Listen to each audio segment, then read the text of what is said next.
అందరికీ నమస్కారం. నేను doctor Sudha Manaswini, Narayana medical college psychiatry విభాగంలో సైకియాట్రిస్ట్‌గా పనిచేస్తున్నాను.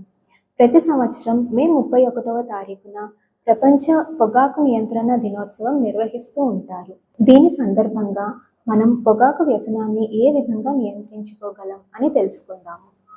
అసలు పొగాకు వాడడం ఎందుకు వ్యసనంగా మారుతుంది? పొగాకు వాడడం వలన నికోటిన్ అనే పదార్థము మన శరీరంలోకి వెళ్ళి మెదడు నుంచి రసాయనాలను విడుదల చేసి మంచి అనుభూతిని కలిగిస్తుంది.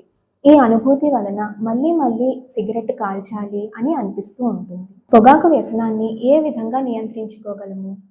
పొగాకు వ్యసనాన్ని నియంత్రించడానికి నికోటిన్ రీప్లేస్మెంట్ థెరపీ అనే చికిత్స ఉంటుంది.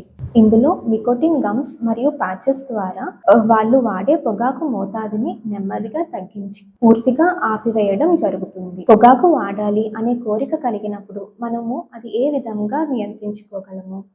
పొగాకు వాడాలి అనే కోరిక కలిగినప్పుడు వెంటనే కొంచెం సమయం వేచి ఆగి చూడండి.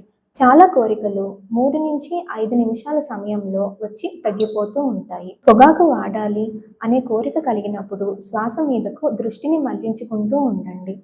కళ్ళు మూసుకొని నెమ్మదిగా 5 వరకు లెక్క పెడుతూ శ్వాసని పీల్చి వదులుతూ ఉండండి. ఇవి కాకుండా వేచి మంచినీళ్ళు తాగడం లేదా సినిమా చూడడం లేదా పిల్లలతో ఆడుకోవడం వంటివి ప్రయత్నించండి. తమ పొగాకు వ్యసనాన్ని మార్చుకుంటున్న వారితో లేదా విజయవంతంగా మార్చుకున్న వారితో ఎక్కువ సమయం గడుపుతూ ఉండండి. చాలా మంది ఒత్తిడి కలిగినప్పుడు సిగరెట్లు ఎక్కువగా కాల్చడం మనం గమనిస్తూ ఉంటాము. కనుక ధూమపానం మానేయడానికి మీకు సాధ్యమైనంత వరకు ఒత్తిడిని కలిగించే పరిస్థితులను నియంత్రించుకోండి. వ్యాయామము, ధ్యానము మరియు యోగా మీ జీవన శైలిలో అలవర్చుకోవడం వలన మీరు సాధ్యమైనంత త్వరగా పొగాకు వ్యసనం నుండి బయటపడవచ్చు.